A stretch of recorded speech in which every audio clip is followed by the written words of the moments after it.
Combat in video games has evolved over the generations. The first real taste of hand-to-hand combat was in the early arcade beat-em-up games, where you were this one-man army against waves of enemies. Back then, your selection of moves and characters were very basic, usually involving just punches and kicks at most. But that all changed when Street Fighter II hit the scene. When up until this point, fighting games revolved mostly around mashing kicks and punches. Now you have special moves, combos, and the ability to choose from a selection of different characters and go head to head against your friends. While this is standard now, back then, this was revolutionary. From that point onwards, fighting games exploded onto the scene. Titles like Killer Instinct, Tekken, and Mortal Kombat brought new innovations to the genre. Combat eventually expanded into 3D, with games like Devil May Cry and God of War paving the way for fast-paced and frenetic fighting gameplay.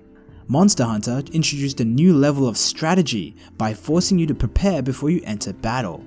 Dark Souls disrupted the entire landscape by pitting you against ludicrously powerful enemies, where you had to meticulously coordinate each attack and use every tool at your disposal to take down your enemy.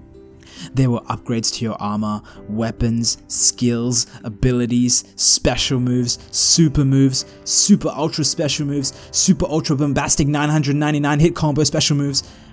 As combat-oriented games became more complicated with more combos, grander boss battles, overpowered weapons, you start to almost forget about the actual fight itself. The adrenaline of being put against a foe that is equal to you in every way, waiting for that opening, that split second where your enemy slips up and going in for the attack, and that feeling of triumph when you come out on top.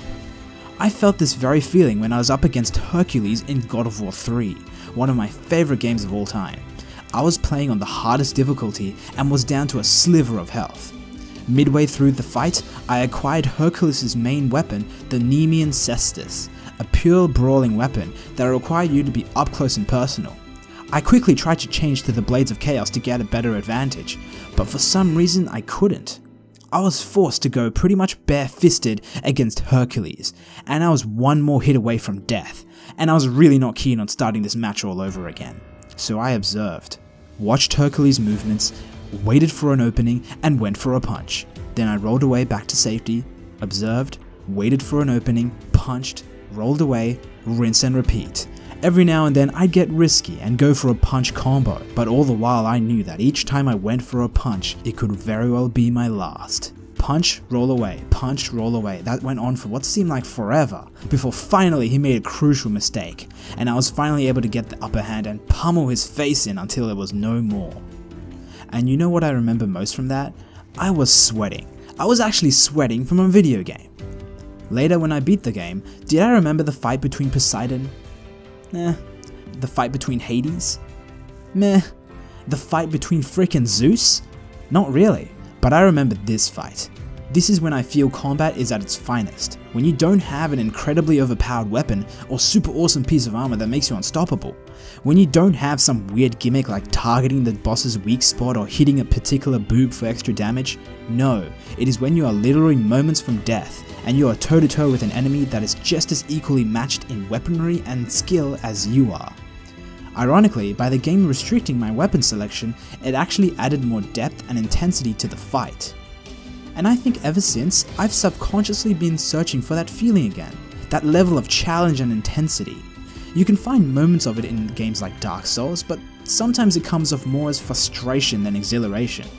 Street Fighter and Mortal Kombat certainly had its moments, but I often felt it was more of a competition between who can juggle who the longest. Smash came close. It offered intuitive controls and simple mechanics that required skill and practice to master.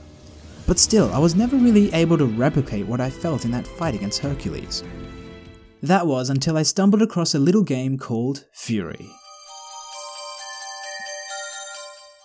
Furi is an indie game that revolves solely around boss fights. You are a prisoner held against your will in an intricate space prison set above the earth. Thanks to the help of your bunny companion, just go with it, you manage to escape, and now it's your job to take down every jailer for your freedom. Between each jailer, you get a journey-esque walkthrough of the unique and diverse environments as a break from the intensity of the fights. And trust me, you're going to need it. Every step you Take him from that cell. I'll make you regret. Combat revolves around a few basic mechanics. You have an energy sword that lets you pull off quick slashes, and a charge slash that deals further damage. You have a blaster that fires basic shots, and a charge shot that has more range and power. You have a unique dodge move that lets you teleport in the direction you last faced. This can also be charged up for extra distance. And a parry that can be performed every time a white flash appears on your enemy's weapon. If you time it well, you earn a sliver of health back. If you time it perfectly, you execute a cinematic combo attack for more damage. Each move complements each other perfectly, and the parry mechanic in particular is a great implementation of rewarding precision whilst not having an overly small window of opportunity. There are two components to every fight.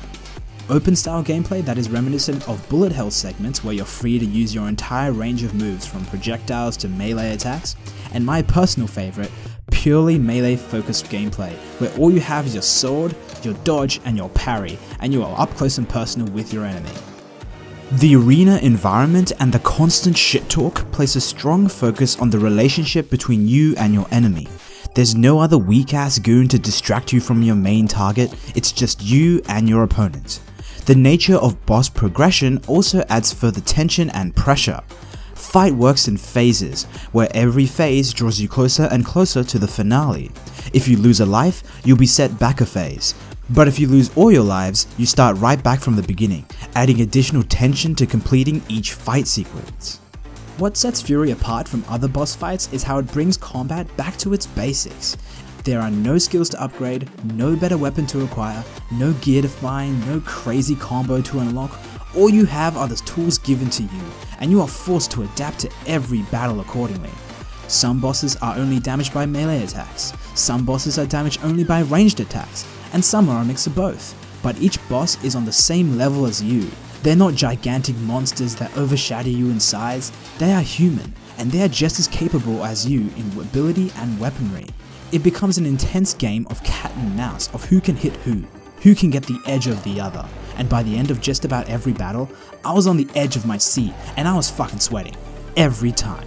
These bosses are not for the faint of heart and you will die many times, but each death is fair. You learn something every time. Excellence is not an art, it's pure habit. We are what we repeatedly do. What I notice is that every boss in this game is made around your moveset. Every attack, every sequence, every phase was built with the player's moves in mind. This is rare in video games. Most of the time, the game world and its bosses are created, and the moves and attacks of the characters you play as are given to empower you, but not specifically built for every boss, but more as a means of accumulating as much damage as possible. Furi reversed the order. The gameplay came first, your moves and abilities came first, and everything else was built around it. Because the game was solely built around boss battles, the game makers were able to fully control the experience and create battles that challenged the way you fought. This is what I was looking for. Combat that tested your skills against an opponent just as skilled as you. But I wanted to know what your favorite combat moments in video games are. If you have a story of your own, sound off in the comments below. If I hadn't already convinced you, and if you haven't played this game and are a fan of fluid and strategic combat, you are doing yourself a serious disservice by not playing this game. They released some new DLC recently, so this would be a great time to get into it. If you enjoyed the video and want to see more like these, leave a like and subscribe to show your support. And as always, I'll see you all next time.